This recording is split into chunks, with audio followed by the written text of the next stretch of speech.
how do you guide your clients to hold themselves in love and in power, especially when trauma has been keeping them small? Welcome to the Success Blueprint podcast, where we dive deep into the world of entrepreneurship and success. Join us in uncovering the stories behind the triumphs, challenges, and invaluable lessons learned by today's most inspiring entrepreneurs. From real estate moguls to tech innovators, we explore the secrets to their success and share actionable insights to help you on your own journey.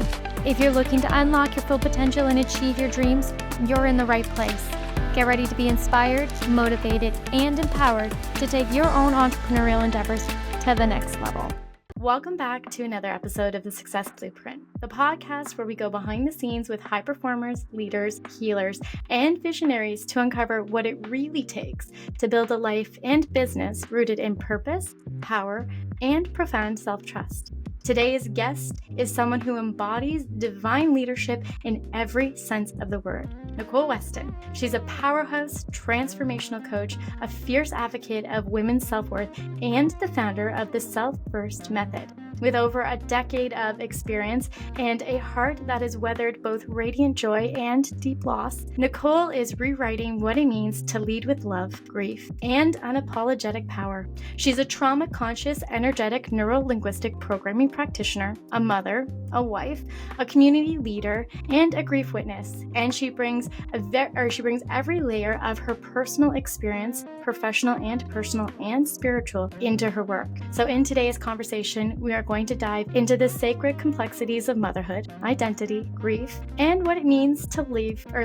from the inside out. Nicole shares how her mother's sudden passing cracked her open, how navigating ADHD shaped her leadership, and how women can finally stop abandoning themselves and start leading their lives with fierce devotion and softness. This is not just a conversation about coaching, it's a homecoming, and it's about breaking the cycles of sacrifice to reclaim your voice and become the radiant leader that you were born to be. So Nicole, welcome to the Success Podcast. I am so honored to have you here. Nicole and I actually go way back. We have known each other since we were quite young. So for our viewers, what I'd like to do is I'd like to go back and I want to go into your journey because it has taken you through motherhood, identity shifts, profound grief, as we know, and now deep healing and leadership. So if you could describe this chapter of your life in just one word, what would it be and why is it that word? So happy to be here. I would say it's redefining, just redefining what it means to be me, in this new meat suit, in this new awareness of what it's like to be a mom of two and a business owner and, navigating it all without my mom. It's all new and giving myself permission to redefine it every day. It brings me closer to who I am and who I'm becoming.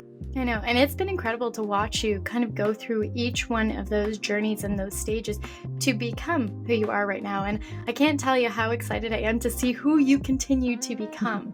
Now, many of our listeners are high-performing women, and a lot of them hold a lot of grief, goals, pressure, and also, most importantly, in many cases, potential. So what would you say to someone who is really feeling like she's doing it all, but also still feeling like there's something that's missing in the mix? Yeah, that's a good question. I think we all have untapped potential, right? We all grow up in a world that tells us who we're supposed to be. And then at some point along the journey, we hit a moment and we kind of are being called to ask, are we going to go deeper? And I think there's this whisper, there's a calling. And it could just be, it's time to lean into more of who you are.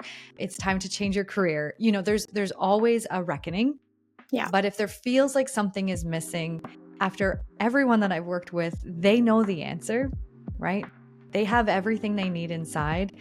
It is the courage, the compassion, and the self-love to admit it and to really say their dream out loud. That's what it comes down to. So in the work, we get to release the stuff that gets in the way of hearing it, of believing it, and being able to receive it. Because we all have that on the inside.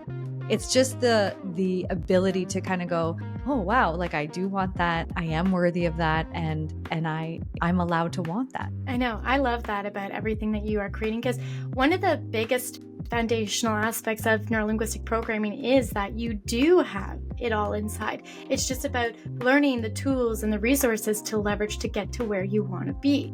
So I love that you're utilizing that. Now, you've said that everything shifted when you healed the mother wound, and that you saw changes in your business, your marriage, and yourself. I've been watching as you have been discussing the mother wound. So what I want to know is, do you remember the specific moment and what it was that shifted when you started addressing the mother wound? And can you talk a little bit more about the mother wound with us? Yeah. So it was after a pretty serious car accident in 2012. I was trying to work my dream job and manage everything that was going on with my family, i.e. my parents and all of those things. And I was like, you know what? I have to quit. I can't do this anymore. I can't be in all of the places at the same time. And that's when I called my coach and I completed a breakthrough. And I thought I was going in there because I was like, I have some limiting beliefs around what it means for my, I have dad stuff going on. And, you get in the room and it's like, you start unpacking all of these pieces and it's like, oh, my mom and I, we have some stuff. So we start going through these layers. And at the time, I wouldn't have called it a mother wound. At the time, I was like, oh, this is what I learned. I had this deep belief that I was unlovable. And you start working through the layers of what does it mean and how did we learn how to love? How did we learn how to earn money? How did we learn how to live? And how did we learn how to mother, but not only mother children, but mother ourselves? How did we learn how to love ourselves? And we get that just like imprints on us, and it's nobody's fault. There's no blame. It's just evolution. And I think that's really important for everyone listening. It's like, no one is out to do this to us, but we do have a choice to evolve. And so that's when everything really started for me. And then, I didn't want to get married. I didn't want to have children. I was like, this is who I am. We're good.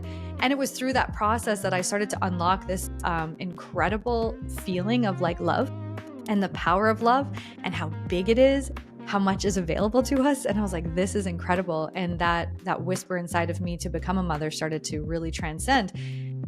And then I became a mother, and then more layers of the mother wound came in. And it was like, how do I do all of this without the guilt? How do I have a happy, healthy marriage without the resentment? How do I do all of this? I love my soulmate, but the resentment was real. And so there we go again. More layers of the mother wound had to be resolved. First of all, they had to be, you had to bring them into awareness, and then they had to be resolved. And it was in that where it was like, one day I was like, if I have to pick up these socks one more time, if I have to do this one more time, I can't do, I don't want to mother my partner. And that's when I really stepped into, and we're having a lot of conversations about this online, but that's where I had to really step into, what energy am I in?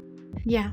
Right? What energy am I in? And it's not to let him off the hook. It's not to point fingers. It was just like taking responsibility for who I am and who I'm becoming. And I wanted more. I wanted more ease. I wanted help. I wanted to feel supported, and I was, but the energy was like really getting at me. And then I was like, if you really think about it, mothering energy is masculine energy, because as a mother, you are always doing, right? Yes. Even when we're feeding our children, like from newborns, we are giving, we are always doing. And so it makes sense that we can easily slip into this energy that is always giving and doing things for everybody. And just like this selfless kind of energy. But it was in that selfless energy that I started to recognize that's how my mom was doing it. And my mom was really bitter. She loved everybody, but there was a lot of bitter energy. And I was like, well, how do we move through that? Because I don't want that. That doesn't feel good for me, but I also don't like feeling this way. And, that's when I shifted the energy. I was like, what is here? What layer of the mother wound is this for me to heal? And it was this idea that I needed to get back into my feminine energy. That sounds a lot easier. Like that sounds kind of woo-woo, but it was this ability to receive. Am I willing to receive support? Am I willing to be seen? Am I willing to be seen struggling, not having it all together, not figuring it out, not knowing how to do all of these things? And am I willing to let the socks just be on the ground because it doesn't mean anything about who I am. It's a very light topic, but there's a lot of rage and resentment that go into that. And I think that the socks represent so much more. And when we utilize that opportunity, I gave myself permission to heal so much of me that thought there was a certain way things had to be. Yeah. And therein lied like taking my power back on really understanding where is this resentment going. You know, the mother wound is generational. It is the wounds and the trauma and the guilt of the women and the mothers that came before us. So for the most part, if I want to have a happy, healthy relationship, I also have to be willing to dive into some of that deep, dark pain. Yeah. That's not mine.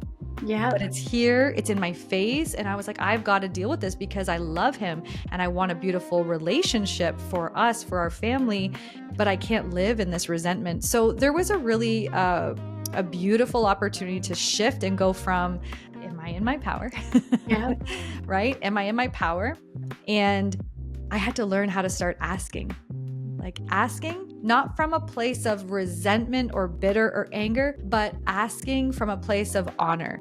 Because we do things differently, right? Like your partners, we do them differently. Yeah. But because he wasn't doing it on my way doesn't mean there was something wrong. It didn't mean that I wasn't being heard. It was just like, we need to dive into these conversations more. So again, going into that resentment and recognizing what energy I was in and who I was being and what I was needing to resolve. That didn't happen overnight. Just the awareness of that. I can tell you now if I pick up socks, I'm like, cool, no problem, right? No problem. It's all good because there's 100 more things that he's doing that I don't do.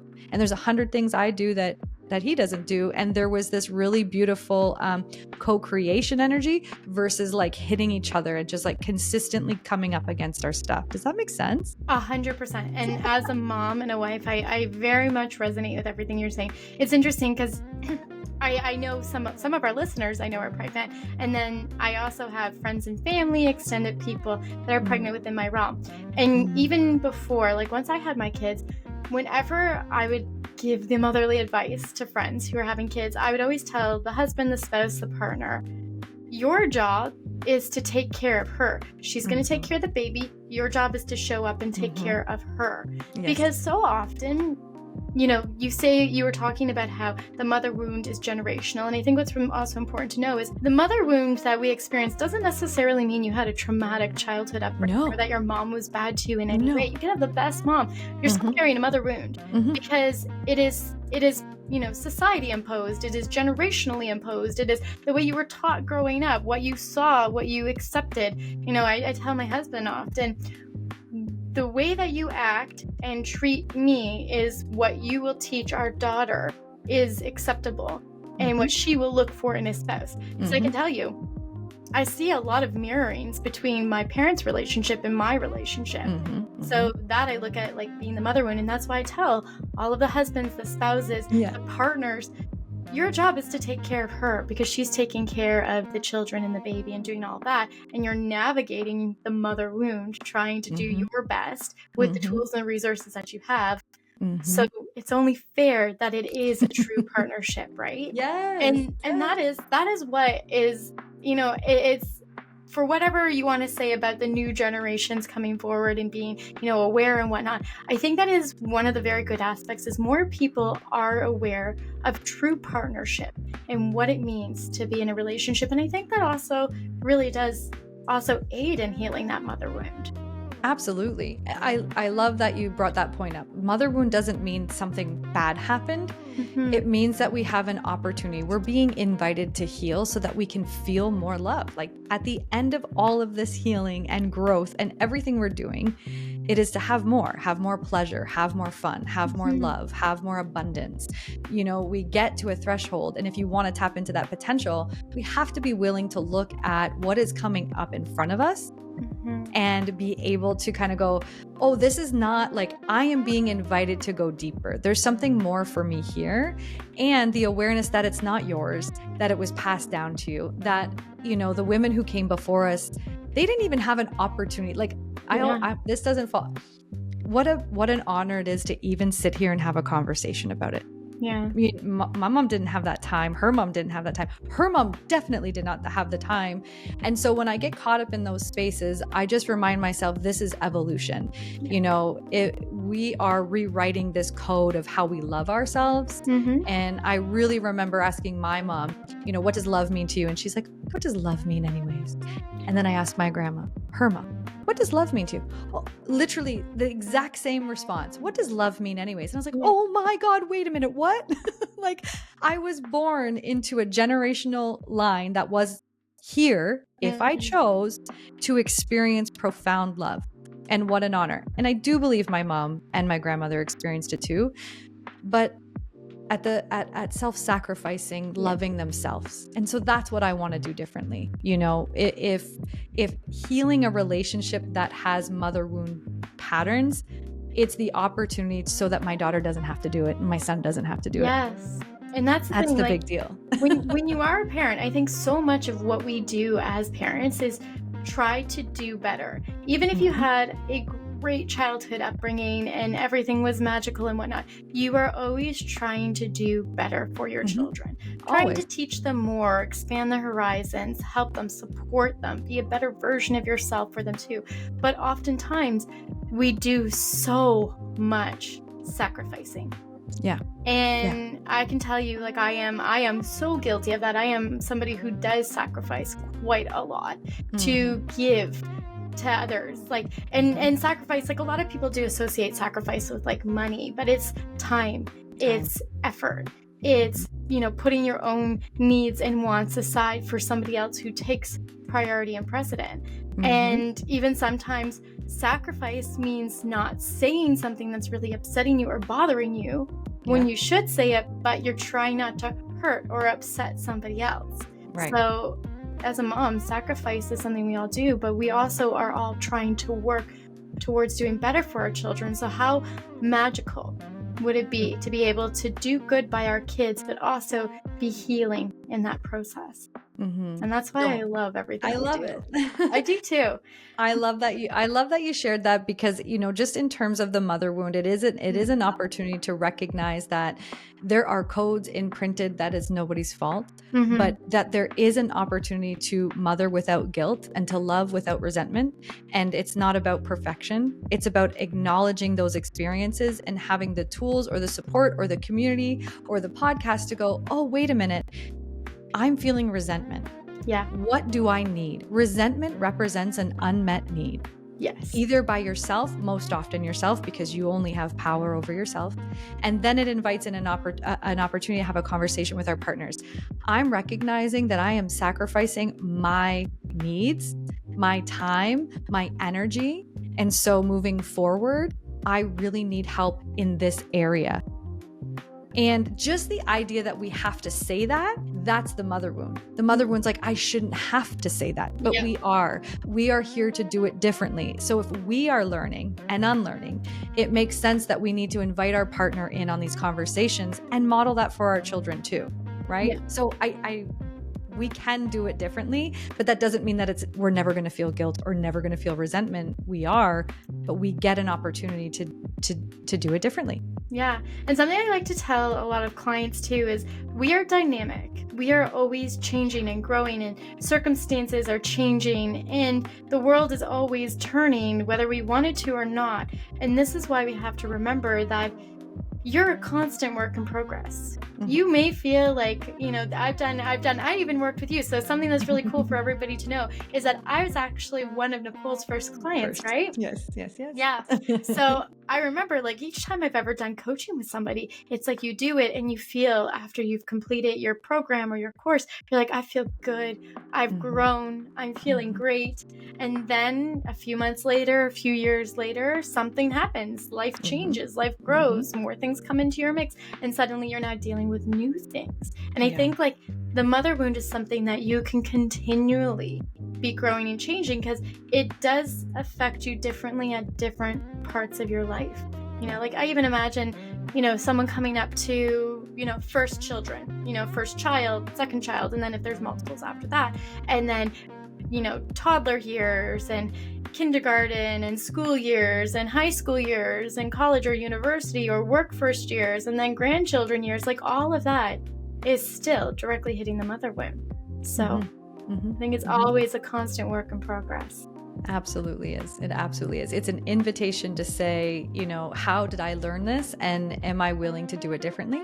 And if I am, like I always say, it's about repairing and resolving. Yeah. You know, we can't technically heal. We're not doctors, right? But we can, you know, heal ourselves. And the more that we understand about the layers that have been passed down to us, we actively need someone to play that out with. We need a mirror for that. And, you know, one of the biggest pieces in the mother wound resolution for me was recognizing that I can be a present mother and I can be a successful business owner. And I remember my daughter's first birthday party. There was a huge wound there where it was like, no, you can't have both. You can't do it all. Or you have to do it all, but you have to suffer while doing it all, right? Like how many of us carry that? That's nobody did that to me. That's just what we learned. Yeah. And so here I am running a business, having my daughter home, wanting these things for our family, and then recognizing, but I also need to do this. So as soon as you decide that you want more, your unconscious mind's going to flip it up. Yep. And it's going to play it out. And it played it out in the business. I was drained. I wasn't able to fit all the clients in. I was missing quality time with my daughter. And I was like, this is not okay. Yeah. And that's when the work begins. What does this have to do with me? What am I here to learn? And what am I here to, you know, NLP, like literally leave the cellular body. That's what we do, quantum resolution.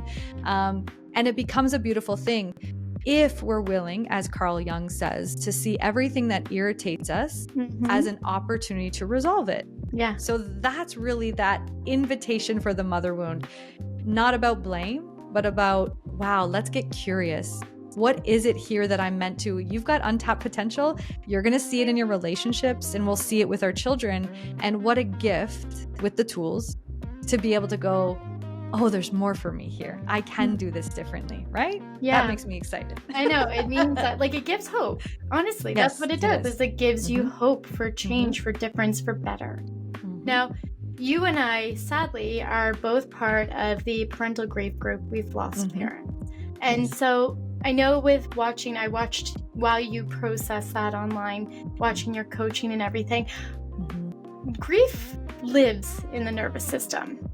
And I want to ask you, what is one body-based practice that someone can use to sit with it compassionately? Because grief is uncomfortable. And we know, the traditional 7 phases of grief that everyone goes through and how we process it differently on different times. And it can be, a whole mix of them, and you can revisit some of them. I know I do.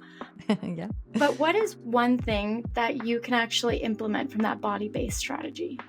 I think just in the word grief as a witness, we are a human being and we are here having a human experience.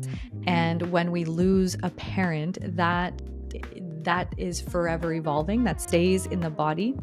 And I always come back to my theory that our emotions don't define us. They are indicating what we need.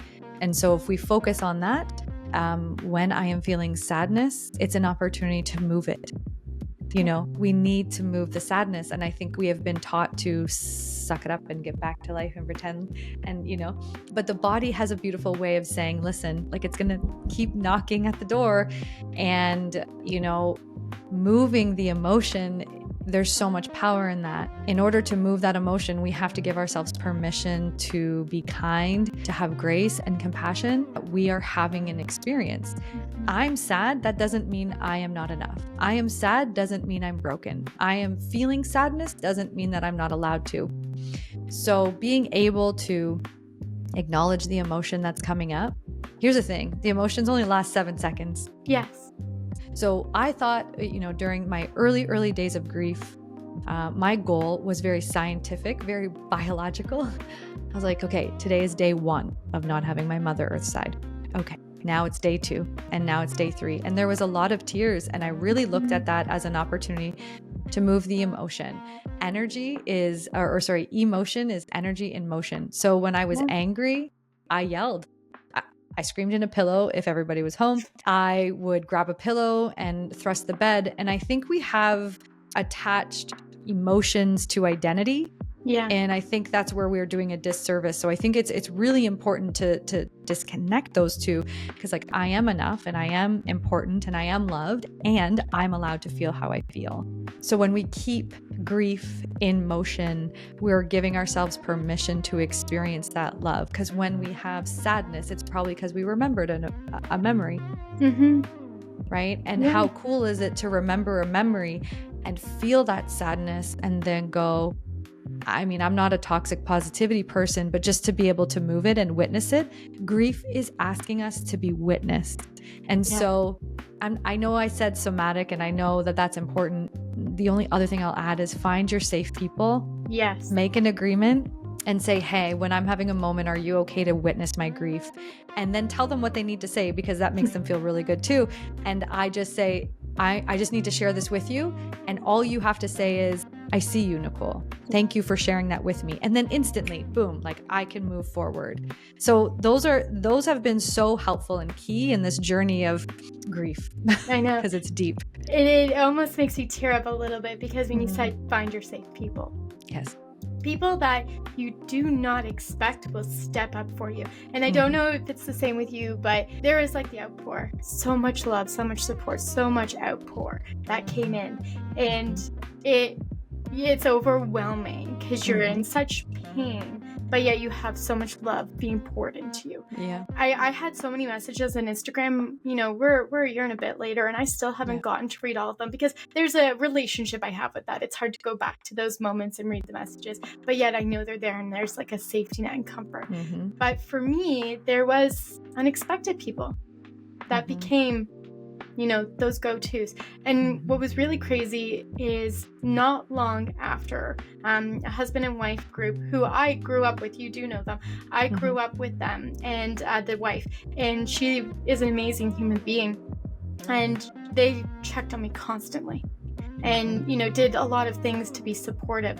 And sadly, not long after, a little bit over a year later, they were going through the same thing. The husband lost his father.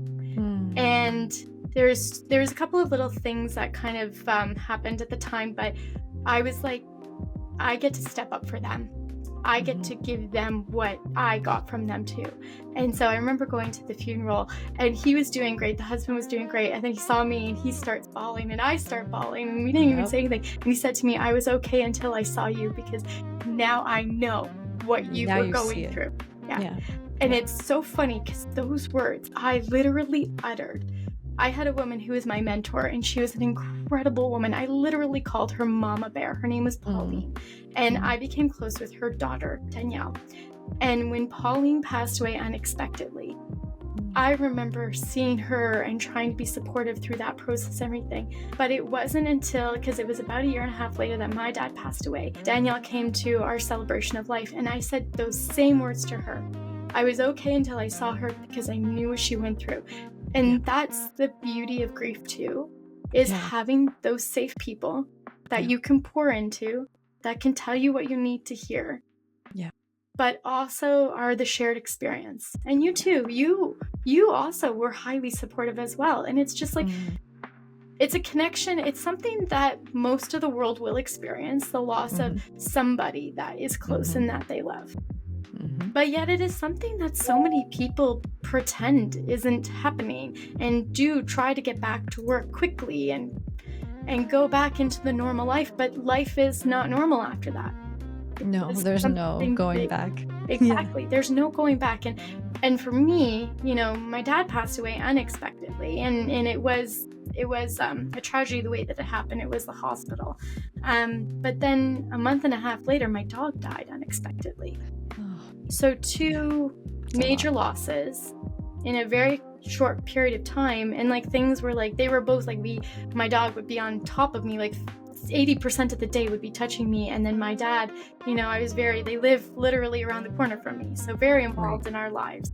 And so, having that shared experience with people, having safe people to go to is so important. So they see you. They see you, and you have this connection where it's just me too. There's nothing you need to say. There's nothing you need to validate or justify. It's just like, oh, you see me, like you get it, like you're in the club too. We didn't ask to be here, but we're here. It is an incredibly difficult experience, one that we hold with love and gratitude, and I'm sure we can insert every other emotion as well. But to be able to have people to witness, I think it is the ground that I can, stand on in those most difficult times and in the most beautiful times too. It does. I'm one for signs from the spiritual side. Same. And, I get little signs here and there. And it's so beautiful. Like when I get them, I used to not be able to not cry my face off when I get them. But now when I get them, I'm so gracious and so happy that I've received it. So, I agree. Now, I want to bring it back to about your coaching, because you have guided literally hundreds of women through the divine leadership. And so what does leading yourself first look like on a daily basis? Because you went through a ton of life, especially in the last couple of years, and you're still a leader. So what does that look like? Because it's a daily practice, right? Yeah, it's a daily practice for sure. Divine leadership for me really is about being able to say at any given moment, I have responsibility over myself. And coming from a experience growing up where, I had a beautiful family, lots of love, but feeling like, fear was my brain. So not feeling very in control with the people that I love the most, and feeling very, I'll say dysregulated. And divine leadership is the ability to say, I have a choice in this moment. And what I choose to focus on is where my power lies. And you can transcend that even further into your relationships with yourself, in your partner, and with your children, with your business. Being able to recognize that you can lead yourself first. Like, how often do we know how we feel and we know what we want, and someone else goes first and we're like, no, I'll just people please. I'll mask my way through. I'm not going to rock the boat. Like, insert one of those pieces. And divine leadership, it really comes from that divinity place inside of us, that place that knows, our inner knowing, the one that doesn't question, the one that moves slow, the one that just knows without a doubt. There's no questioning. They are loved, they are important, and they know what they want. And when we can move from that place, there's so much potentiality there. Your days become calm. Your days become confident because you're not looking outside for other people's opinions. You don't care what other people are doing because you don't have time. You're leading from your values. You're leading from your place of knowingness. And you know that you are here to live one life. So it's like, I gotta go. This is what I am doing. And so for me, divine leadership, it's not only working with women, it's working with men and women, because we all have that divinity inside of us. Yes. Nobody can come after that divinity. What we need to do is unlock the stuff, or the armor, the mask, the behaviors that have trapped us in a certain way, where sometimes we just can't hear it anymore, right? We can't hear what it is that we truly want. We can't hear how much we love ourselves. And so, we do that cleanup work. So when we're having a conversation with our partner and they say something and we want to respond, but we don't want to hurt their feelings, we are able to say it from a place of honor and me first. I get to go first. Yeah. Because I matter and I get to take up space, and I understand this might be hard for you, but I can communicate it in a way that respects you and me at the same time. That's honor. And that's what divine leadership is for me. I love that. Now, I want to ask a question, because that leads right in when you were talking about loving themselves. So how do you guide your clients to hold themselves in love and in power, especially when trauma has been keeping them small? Yeah, something I'm very passionate about in my work, I would say my flavor, my brand of work is really coming home to the self and remothering the self. Not because mom couldn't, not because mom could have been the best mom in the world. I think we're all the most amazing moms in the world. And we also have to hold the idea that we're here to evolve. And so that means my daughter will have stuff for me. She will have to get in her therapist's office and do some work. And I want her to do that. I'm not perfect. Yeah, no one is. right? So being able to recognize that and going, I will say for many years in my healing journey, I accepted with a lot of love what my mom could do. But there were places that there was needs she didn't meet that left me feeling like I wasn't loved, or I wasn't important, or I questioned my self-worth. Being able to mother ourselves is being able to show up for that inner child on the inside. And I think too often we forget how small of a moment it is, but how impactful it can be. That moment when we second guess ourselves. How are you showing up for yourself? That's my brand. That's my flavor. How are you parenting yourself? And again, this is where resentment comes in, not from a place of like resentment energy, but from a place of like, I get to. What an honor. Yeah. I get to redo this because I know different, I am different, and I know who I am. Like, what an honor that is. And so loving ourselves really is that opportunity to kind of go, thank you, mom and dad, for doing everything that you can. I'm evolving, and now I get to do it. And I think the best way to kind of get curious about that is like loneliness. Being alone, like we all love it. Being alone is fun. Loneliness is different. So if we're alone and feeling disconnected, that is a beautiful opportunity to reconnect with our inner selves and lead from a place of from love. I love that. And a second ago, you mentioned about, taking care of yourself, feeding yourself. You do teach the quantum resolution and somatic practices within your coaching. So what is one simple morning ritual that our listeners could implement to awaken their joy and keep calm? I recommend setting a joy alarm. It sounds so simple, but if you set an alarm on your phone, you can label it. We are focused a lot on gratitude, or we're focused on a lot of all the things that are not happening or the things that have to happen. Mm-hmm. And joy is being able to witness the beauty in the moment, the most ordinary moments. And I was doing this long before I lost my mother. It makes even more sense now, but being able to have a joy alarm go off in the morning, at lunchtime, or at bed, it lights up neural networks in our body. We're teaching our brain how to see the joy. And I don't know about you, but when we see joy, we're slowing down time. We're gaining energy. Yes. We are filling up every cell in our body. And so we want to really be mindful of what we're joyful for, not grateful for. Because I think gratitude has kind of turned into a little bit of toxic positivity.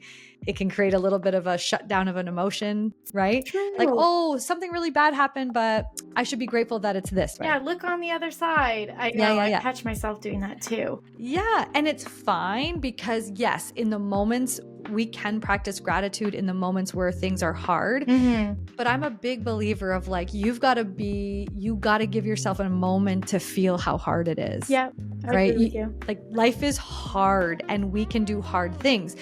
But if we want to feel and experience joy, we have to be willing to sit with the hard. And so how do you stay calm? How do you give yourself that permission to experience joy? Set that alarm, take a moment, and really start to recognize like, in this moment, I am joyful and I have joy in my heart because I am sitting here with you after how many years of a relationship? Full circle, right? Full circle. I love it. I know, it's true. So that's my favorite. No, I love it. Now, one of the things that I know is recent for you, you mentioned ADHD earlier. Mm-hmm. And so I know that it's a newer diagnosis for you. So how do you practically navigate the daily overwhelm while holding the trauma-aware boundaries while navigating ADHD? Yeah, it's a great question. Very short answer is really, I've had ADHD my whole life. The signs were always there.